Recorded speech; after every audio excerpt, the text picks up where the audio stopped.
ሰላም እንዴት ናችሁ? ውድ የቻናሌ ተመልካቾች፣ እኔ ዶክተር አብርሃም ነኝ።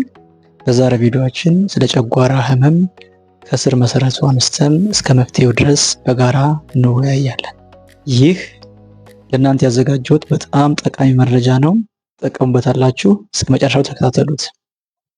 በዚህ ቪዲዮ ለጨጓራ ህመም መፈጠር ወሳኙ ምክንያት ምን እንደሆነ፣ የሚከሰቱ ምልክቶቹ በምን ምክንያት እንደሚከሰቱ፣ መፍትሄው በተመለከተ በምግብ የሚደረገው ህክምና፣ በመድኃኒት የሚደረገው ህክምና እንዲሁም በቀዶ ጥገና የሚደረገውን ህክምና ዝርዝር አድርገን በጋራ እንመለከታለን።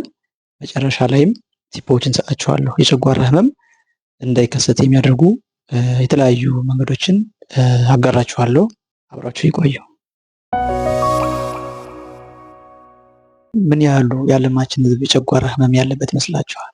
የጨጓራ ህመም አለብን ብለው ሪፖርት የሚያደርጉ ሰዎች ብዛት በዓለም አቀፍ ደረጃ ከ20 እስከ 30% ናቸው። በጣም ብዙ ናቸው። እንደ አፍሪካ ደግሞ ይሄ ከ25 እስከ 40% ይደርሳል። በኢትዮጵያ ስናየው ደግሞ ከ30 እስከ 50% ያህል ሰዎች የጨጓራ ህመም አለብኝ ብለው ሪፖርት ያደርጋሉ። ይህ ፕሪቫለንስ ኦፍ አንኢንቨስቲጌትድ ዲስፔፕሲያ ነው። የጨጓራ ምልክት ስላለባቸው ሰዎቹ የጨጓራ ህመም አለብኝ ብለው ሪፖርት የሚያደርጉት ማለት ነው። የጨጓራ ህመም በብዙ ሰዎች ላይ ያለ በሽታ ነው ማለት ነው። አሁን ከዚህ ቀጥለን የምንመለከተው ብዙ ሰው የጨጓራ ህመም ሲባል ጨጓራን ብቻ የሚያጠቃ ይመስለዋል። ይህም በደንብ እንመለከተው። የጨጓራ ህመም ጨጓራን ብቻ አይደለም የሚያጠቃው። በተለምዶ የጨጓራ ህመም የሚል ስያሜ የተሰጠው እንጂ የሚያጠቃው አንደኛ ጨጓራን ሊሆን ይችላል፣ ሁለተኛ ትንሹን የአንጀት ክፍል ዱኦደነም ብለን የምንጠራውን እሱን ሊሆን ይችላል፣ እንዲሁም የምግብ ማስተላለፊያ ቱቦ የሆነውን ኢሶፋገስ ሊሆን ይችላል። እኒህንም በሚያጠቃበት ሰዓት ላይ የጨጓራ ህመም የሚል ስያሜ ነው የሚሰጠው። ከነዚህም በተጨማሪ ጉበት ላይም ቁስጥ ላይም ችግር በሚፈጥርበት ሰዓት ላይ የጨጓራ ህመም ተብሎ ሊጠራ ይችላል። ሰዎቹ የጨጓራ ህመም አለብኝ ብሎ ሪፖርት የሚያደርጉት የጨጓራ ህመም ተብሎ የታወቁ ምልክቶች አሉ አይደለ? እነሱ በሚሰማቸው ጊዜ ነው። እና ስለዚህ የጨጓራ ህመም ስንል የተለያዩ ሰውነቶች ክፍሎችን ሊያጠቃ እንደሚችል ማወቅ አስፈላጊ ነው። በተለይ ጨጓራ ትንሹ የአንጀት ክፍል ወይም ዱኦደነም ብለን የምንጠራው እና ኢሶፋገስ ወይም የምግብ ማስተላለፊያ ቱቦን የሚያጠቃ ነው የጨጓራ ህመም ማለት ነው። አሁን በደንብ ሰፋ ስናደርገው ይህን የጨጓራ ህመም ሰፋ ስናደርገው በደንብ ማወቅ ያለባቸው ነገር እንደ ዓለም አቀፍ ደረጃ አብዛኛው ምክንያት ፋንክሽናል ዲስፔፕሲያ ነው ለጨጓራ ህመም የሚያጋልጠው ማለት ነው። ከ70 እስከ 80% ፋንክሽናል ዲስፔፕሲያ ነው። ይህ ማለት ጨጓራ ላይ ምንም አይነት ቁስለት የለም፣ ምንም አይነት ጠባሳ የለም። ነገር ግን ምልክቱ አለ። የጨጓራ ህመም ብለን የምንጠራቸው ምልክቶች አሉ። ይህ በዓለማችን ያለው አብዛኛው ይሄ ነው። እንደ ኢትዮጵያ ግን ይህ አይሰራም።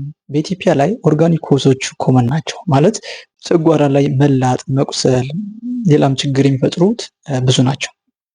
ይህ የሆነበት ምክንያት አንደኛ ኤች ፓይሎሪ ፕሪቫለንስ በኢትዮጵያ ላይ ኮመን ነው። ያው እንደ አጠቃላይ ሎ ኢንካም ካንትሪዎች ላይ ኮመን ነው፣ በኢትዮጵያም ደግሞ ኮመን ነው።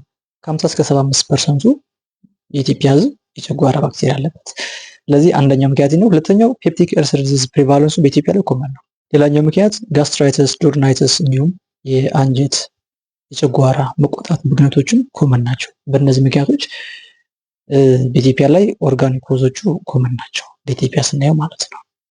ሌላኛው ምክንያት ፔፕቲክ አልሰር ዲዚዝ ነው። ይህ ማለት የጨጓራ ግድግዳ ላይ ቁስለት የሚፈጠር በሽታ ማለት ነው። ሌላኛው ጋስትሮ ኢሶፋጃል ሪፍላክስ ዲዚዝ የምንለው አለ። ምግብ አሲድ ከጨጓራ ተነስተው ወደ ምግብ ቱቦ እየመጡ ችግር የሚፈጥሩበት በሽታ ማለት ነው። ሌላኛው ጋስትራይተስ፣ ዱኦደናይተስ የተሰኙ በሽታዎች አሉ። የጨጓራና የአንጀት ክፍል ላይ የሚነሱ መቆጣቶች፣ ብግነቶች እነዚሁም ከዚህ የሚመደቡ ናቸው። እንዲሁም የጨጓራ ካንሰር። ስለዚህ እንዳጠቃላይ እኒህንና መስሎችን ያጠቃላል። እንግዲህ በዋነኝነት 5 በሽታዎችን ጠቀሱላችሁ የጨጓራ ህመም ተብለው ሪፖርት የሚደረጉ ማለት ነው። ለእነዚህ ሁሉ ምክንያታቸው ምንድን ነው ዋናው ነገር? አንደኛ ኤች ፓይሎሪ የተሰኘው ባክቴሪያ ነው ለእነዚህ የሚያጋልጠው። ሌላኛው ነን ስቴሮይዳል አንቲኢንፍላማቶሪ ድራግስ የተሰኙት መድኃኒቶች ናቸው። እኒህ መድኃኒቶች ብዙ ጊዜ ለህመም ማስታገሻ ተብለው እንዲሁም ደግሞ አንዳንድ ጊዜም ያሉ የተጓዳኝ በሽታዎችን ለማከም የሚታዙ መድኃኒቶች ናቸው። እነ አስፕሪን፣ አይቡፕሮፌን፣ ዳይክሎፌናክ የመሳሰሉት መድኃኒቶች ማለት ነው። እኒህ ጨጓራ ህመም የሚፈጥሩት ዶዛቸው ከመጠን በላይ ወይም ደግሞ ትልቅ ዶዝ በሚወሰድበት ሰዓት ላይ እና ለረጅም ሰዓት በሚወሰድበት ሰዓት ላይ ለጨጓራ ህመም ያጋልጣሉ። እነዚህ ወይም ጨጓራ ላይ ችግር ይፈጥራሉ ማለት ነው። ነን ስቴሮይዳል አንቲኢንፍላማቶሪ ድራግስ። ሌሎች ምክንያቶች ማጨስ ለዚህ ሪስክ ፋክተር ነው። ማጨስ፣ አልኮል መጠጣት ለዚህ ሪስክ ፋክተር ነው። እንዲሁም ስትረስ፣ ጭንቀት፣ የተለያዩ ምክንያቶች የሚመጣ ጭንቀት፣ እነዚህ እና የመሳሰሉት ወሳኝ ምክንያቶች ናቸው። አሁን ቀጥለን የምንመለከተው መሰረታዊ ምክንያት ነው። ለምንድን ነው የጨጓራ ህመም የሚከሰተው የሚለውን መሰረታዊ ምክንያቱን እንመለከታለን። የሁለት ነገሮች ኢምባላንስ ነው የጨጓራ ህመም የሚፈጥረው። እኒህም አንደኞቹ አግሬሲቭ ፋክተርስ የተሰኙ ናቸው። ጨጓራን የሚጎዱ ፋክተሮች ናቸው። እኒህ ቅድም ለመጥቀስ እንደሞከር ነው ኤች ፓይሎሪ፣ ነን ስቴሮይዳል አንቲኢንፍላማቶሪ ድራግስ፣ ስትረስ፣ አልኮል የመሳሰሉት አግሬሲቭ ፋክተርስ ናቸው። ጨጓራን የሚጎዱ ፋክተሮች ናቸው። በጣም ማወቅ ያለባቸው ነገር ጨጓራ አሲዲክ ኢንቫይሮንመንት ነው ያለው። በጨጓራ ውስጥ ያለው አሲድ በጣም ኮንሰንትሬትድ ነው። ሃይድሮክሎሪክ አሲድ ነው። በጣም ኮንሰንትሬትድ ነው። ፒኤቹ ከ1 እስከ 3 ነው። በጣም ኮንሰንትሬትድ ነው። ያ ጨጓራ ላይ የሚገኘው ፈሳሽ ሌላ የሰውነት ክፍል ላይ ቢገኝ ይልጠዋል። ምንም ጥያቄ የለው። ጨጓራን ግን ፈጣሪ ሲያዘጋጀው ሬዚስታንት አድርጎ ነው ያዘጋጀው። ለአሲዲክ ኢንቫይሮንመንት ምቹ አድርጎ ነው ያዘጋጀው። ኢቭን አሲዱ በዝቶ እንዳያጠቃው እንዳይጎዳው ደግሞ ፕሮቴክቲቭ ፋክተሮችን አዘጋጅቶለታል። ሁለተኞቹ ፋክተሮች ደግሞ ፕሮቴክቲቭ ፋክተርስ እንላቸዋለን። ጨጓራ እንዳይጎዳ የሚከላከሉ ፋክተሮች ማለት ነው። እኒህ ሚውከስ፣ ባይካርቦኔት፣ ኢንክሪዝድ ብለድ ፍሎ የመሳሰሉትን የሚያካትት ነው። ስለዚህ በሁለቱ እኒህ በጠቀሷቸው ሁለቱ ፋክተሮች በአንደኞቹ እና በሁለቶቹ ላይ ኢምባላንስ አለመመጣጠን ሲፈጠር የጨጓራ ህመም ይፈጠራል።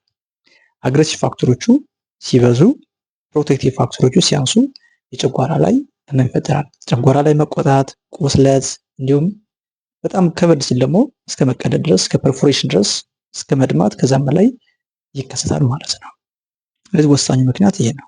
በሁለቱ መካከል ያለው ኢምባላንስ ነው ለጨጓራ ህመም የሚያጋልጠው ማለት ነው። ከዚህ ቀጥለን የጨጓራ ህመም ያለበት ሰው ላይ የሚታዩ ምልክቶች እና ለምን እንደሚከሰቱ እንመልከት። የታወቁ ምልክቶች አሉ እንግዲህ ሆድ ላይ ማቃጠል፣ መንፋት፣ ማስገሳት፣ ድካም፣ ቃር የመሳሰሉት የታወቁ የጨጓራ ህመም ምልክቶች ናቸው። ለምን እንደሚከሰቱ አንድ ሶስቱ ልጥቀስላችሁና እዛ አልፋለሁ። ምክንያቱም ጊዜ መውሰድ አልፈልግም እዚህ ላይ። ለምሳሌ ጨጓራ ላይ ማቃጠል ህመም ለምን ይከሰታል? በሁለት መሰረታዊ ምክንያቶች ይከሰታል። አንደኛው ጨጓራ ላይ የሚፈጠረው አሲድ ጨጓራ ላይ ነርቭ ኢንዲንጎችን ኢሪቴት በሚያደርግበት ሰዓት ላይ ፔን ይፈጠራል። ስለዚህ የነርቭ ኢሪቴት መሆን አንደኛው ለፔን መፈጠር ወሳኝ ምክንያት ነው ማለት ነው። ሁለተኛው ምክንያት ሃይፐር ሴንሲቲቪቲ ነው። አንዳንድ ሰዎች ቪስራል ሃይፐር ሴንሲቲቪቲ ያላቸው ማለት ያለው የአሲድ መጠን ኖርማል ቢሆን እንኳን ራሱ ጭንቅላታቸው ፐርሲቭ የሚያደርገው ከፍተኛ ህመም እንዳለ ፐርሲቭ ያደርጋል። በዚህ አማካኝነት በርኒንግ ፔን የሚያቃጥል ህመም ፊል ያደርጋሉ ማለት ነው። ሌላኛው ኤርሊ ሳታይቲ ቶሎ መጥቀም። ሰዎች ምግብ እየበሉ ገና በደንብ ሳይበሉ ይጠግባሉ። ለምን ይመስላችኋል? ይሄ ደግሞ ቢኮዝ ኦፍ ኢምፔርድ አኮሞዴሽን ነው። የላይኛው የጨጓራ ክፍል ምግብ በሚበላበት ሰዓት ላይ ስትሬች ሪላክስ ያደርጋል። ከዛ ምግብ ወደታች ትራንስፈር ያደርጋል፣ ያስተላልፋል። ዲስፔፕሲያ ያለባቸው ሰዎች ላይ ግን የላይኛው ጨጓራ ክፍል ሪጅድ ይሆናል፣ ሪላክስ ስትሬች አያደርግም። ስለዚህ ምግብ ሲመጣ እዛው ይቆያል ማለት ነው። ስለዚህ ሰውነታችን የሚያደርጉ ፐርሲቭ ያደርገዋል፣ ጠግባል ብሎ ፐርሲቭ እንድታደርግ ያደርጋል ማለት ነው። ሌላኛው ከበሉ በኋላ ሆድ መንፋት፣ መወጠር ለምን ይመስላችኋል? ይህ ደግሞ ቢኮዝ ኦፍ ዲሌይድ ኢምፒቲንግ ነው። ኖርማሊ ምግብ ከተበላ በኋላ ወደ ጨጓራ ከደረሰ በኋላ ጨጓራ ከፈጨ በኋላ ወደ ትንሹ አንጀት ክፍል ያስተላልፋል፣ ስራውን ከሰራ በኋላ ማለት ነው። ዲሌይድ ኢምፒቲንግ በሚኖርበት ሰዓት ላይ ግን ያዘገየዋል። እዛው ላይ ጨጓራ ላይ ምግብ ለረጅም ሰዓት ይቆያል ማለት ነው። ሌሎች ምልክቶች እንደዚህ አይነት ምክንያት አላቸው፣ ኤክስፕሌን ይደረጋሉ ማለት ነው። አሁን ጊዜ መፍጀት ስለማልፈልግ ነው በዚህ ላይ። ቀጥለን የምንመለከተው የጨጓራ ህመም መፍትሄው ምንድነው ነው። ያው ወሳኝ ነጥብም ይሄ ነው። የጨጓራ ህመም ህክምና በሶስት መክፈል እንችላለን። የአኗኗር ዘይቤን ማስተካከል፣ በመድኃኒት የሚደረግ ህክምናና ቀዶ ጥገና። የመጀመሪያው ላይፍ ስታይል ሞዲፊኬሽን ወይም የአኗኗር ዘይቤን ማስተካከል ነው። ይህ ግልጽ የሆነ ነገር ነው። ቅድም ለጨጓራ ህመም የሚያጋልጡ ምክንያቶች ያላቸውን እነሱን መቀነስ፣ ጭንቀትን መቀነስ፣ አልኮል መቀነስ፣ ሲጋራ አለማጨስ፣ ነን ስቴሮይዳል አንቲኢንፍላማቶሪ ድራግስ ብለን የጠራናቸውን ዝም ብሎ አለመውሰድ። ይሄ እንደዚህ አይወሰድም። በሐኪም ታዞላችሁ ሲሆን ብቻ ነው መውሰድ ያለባቸው። ያም ሲሆን ታስተውሉ ከሆነ የበዛ ዶዝ በሚሰጣችሁበት ሰዓት ላይ ወይም ለረጅም ሰዓት የሚወሰድ ነን ስቴሮይዳል አንቲኢንፍላማቶሪ ድራግ በሚሰጣችሁበት ሰዓት ላይ ሐኪሞች ምን ይጨምሩላችኋል? የጨጓራ መድኃኒት ብላችሁ የመጣሁትን ኦሜፕራዞል፣ ፓንቶፕራዞል የመሳሰሉት ይጨምሩላችኋል። ይህበት ምክንያት ምን ታውቃላችሁ? ለመከላከል ነው። ጨጓራ እንዳይጎዳ ጨጓራውን ለመከላከል የሚሰጣችሁ መድኃኒት ነው። ስለዚህ ዶዙ ሲበዛ ወይም ደግሞ ለረጅም ሰዓት የሚሰጥ ከሆነ ራሱ ኦሜፕራዞል፣ ፓንቶፕራዞል አብረው ተሰጥቶ ነው መወሰድ ያለበት ማለት ነው። ሌላኛው ምን ወስዳቸው ምግቦች መምረጥ ነው። የጨጓራ ህመም የሚያስነሱ ምግቦች አሉ። የተወሰኑት ለመጥቀስ ያህል ቡና፣ ሎሚ፣ ብርቱካን፣ ቲማቲም፣ የተጠበሱ ምግቦች፣ ቅመም የበዛባቸው ምግቦች፣ ቅባት የበዛባቸው ምግቦች፣ ምስር፣ ክክ የመሳሰሉት ጨጓራ ህመም የሚያስነሱ ናቸው። በአንጻሩ ደግሞ ለጨጓራ ህመም ላለባቸው ሰዎች ምቹ የሆኑ ምግቦች ደግሞ አሉ። የተወሰኑት ለመጥቀስ ያህል ወተት፣ ሙዝ፣ የተፈጨ አጃ፣ ጥቅል ጎመን፣ ተልባ የመሳሰሉት ደግሞ ምቹ የሆኑ ናቸው። በደንብ ማስተዋል ያለብን ነገር እዚህ ላይ ለአንዱ የተመቸው ምግብ ለሌላኛው ላይመች ይችላል። ይህም በደንብ ማስተዋል አለብን። ስለዚህ ምንድን ማድረግ ያለብን ለእኛ ጨጓራ የሚስማማን ምግብ እኛ ራሳችን መምረጥና እሱን መውሰድ ወሳኝ ነገር ነው ማለት ነው። እዚሁ ጋር ተያይዞ አመጋገብን በተመለከተ ሲበሉ አድቆ መዋጥ። የጨጓራ መፍጨት ስራው በዋነኝነት ሌሎች ብዙ ስራዎች ቢኖሩትም መፍጨት ዋነኛው ስራው ነው። ስለዚህ የጨጓራን ስራ ማቅለል ማለት ነው። ምግብ ስንበላ በደንብ አድቀን መጥቶ ከሆነ ጨጓራ ብዙ ጊዜ አይፈጅበትም፣ ወዲያውኑ ወደ ትንሹ አንጀት ክፍል ያስተላልፋል ማለት ነው። አብዞርብ የሚያደርገውን እዛው አብዞር አድርጎ ሌላኛው ወደዛ ያስተላልፋል። ስለዚህ በደንብ አድቆ መዋጥ ወሳኝ ነገር ነው። ትልቅ ምግቦችን አንድ ያለ መውሰድ፣ አነሳ አነሳ አድርጎ በተለያዩ ጊዜያት ከፋፍሎ መውሰድ፣ ይህ ሌላኛው ነገር ነው። ሌላኛው ውሃ በደንብ መጠጣት ይከላከላል ማለት ነው። እንዲህና መሰል አመጋገብ በተመለከተና ምግብ በተመለከተ ልናደርጋቸው የሚገቡ ጥንቃቄዎችና የህክምና አማራጮች ናቸው። ቀጥለን የምንመለከተው በመድኃኒት የሚደረግ ህክምና ነው። ብዙ ጊዜ ጨጓራ ህመም አለብኝ ብለው ያው የጨጓራ ህመም ተነስቶባቸው ሲሄዱ ማስታገሻ ይሰጣቸዋል። ሲሚሲዲን፣ ኦሜፕራዞል የተሰኙት መድኃኒቶች ያው እንዲሁም ብዙ ጊዜ አሁን ተለምዷል፣ በኢንጀክሽን መልኩ ይሰጣቸዋል፣ በመርፌ ይሰጣቸዋል። ኤኒዌይስ በመርፌም በክኒን መልኩ ይሰጣቸዋል። ስለዚህ ማስታገሻዎቹ ናቸው፣ የአሲድ መቀነሻ መድኃኒቶች ማለት ነው። ስለዚህ አንደኛ በማስታገሻነት ይሰጣሉ። ሌላኞቹ አሁን በደንብ ማውራት እንፈልገው ላይ ኤች ፓይሎሪ ለማጥፋት የሚሰጡ መድኃኒቶች አሉ። የጨጓራ ባክቴሪያ የሌለባቸው ሰዎች ላይ ባክቴሪያውን ለማጥፋት የሚሰጡ መድኃኒቶች አሉ። ትሪፕል ቴራፒ እንለዋለን። 3 መድኃኒቶች ይሰጣሉ። በቀን 2 ጊዜ የሚወሰዱ ለ2 ሳምንት የሚወሰዱ በአፍ የሚዋጡ መድኃኒቶች ናቸው። እኒህ የጨጓራ ባክቴሪያን የሚያጠፉ መድኃኒቶች ናቸው። ስለዚህ በደንብ ማስተዋል ያለባቸው ነገር ጨጓራ ባክቴሪያው መጥፋት አለበት። እንዲጠፋ ደግሞ ትክክለኛው መድኃኒት በትክክለኛው መጠን ለትክክለኛው ቀን መውሰድ አስፈላጊ ነው። የጨጓራዊ ባክቴሪያ ይጠፋል፣ በደንብ ይጠፋል። በትክክል መድኃኒቶች ከተወሰዱ ከ190 እና ከዛ በላይ ሰዎች ላይ ይጠፋል። መድኃኒቱን ወስደን ከጨረስን በኋላ ቸክ ማድረግ አስፈላጊ ነው፣ ጠፍቷል አልጠፋ የሚለውን ባክቴሪያው ማለት ነው። ይህም በአማካይ ከአንድ ወር በኋላ መድኃኒቱን ወስደን ከጨረስን ከአንድ ወር በኋላ ጠፍቷል አልጠፋም ቸክ ይደረጋል ማለት ነው። ቀጥለን የምንመለከተው ቀዶ ጥገናን ወይም ኦፕሬሽን ነው። እስካሁን የአኗኗር ዘይቤን ማስተካከል እና በመድኃኒቶች የሚደረገው ህክምና ተመልክተናል። አሁን ደግሞ የምንመለከተው የቀዶ ጥገናው ህክምና ምን ይመስላል ነው። ቀዶ ጥገና ዝም ብሎ አይደረግም፣ ኢንዲኬሽን ያስፈልገዋል። ኮምፕሊኬሽን ሲኖር ነው ቀዶ ጥገና የሚሰራው። ወይም ደግሞ ማይድን ከሆነ በላይፍ ስታይል አጀስትመንት መድኃኒት የማይድን ውስጥ ላይ ችግር ካለ ያው ቀዶ ጥገና ይስተካከላል ማለት ነው። ለቀዶ ጥገና ምክንያት የሚሆኑ ፋክተሮቹ አንደኛ ፐርፎሬሽን መኖር ነው። ውስጥ ላይ ቁስለት ተፈጥሮ እዛ ላይ የሚሰነጠቅ የሚቀደድ ከሆነ ፐርፎሬሽን ካለ ይህ አንደኛው ኢንዲኬሽን ነው ኦፕሬሽን ለመሰራት።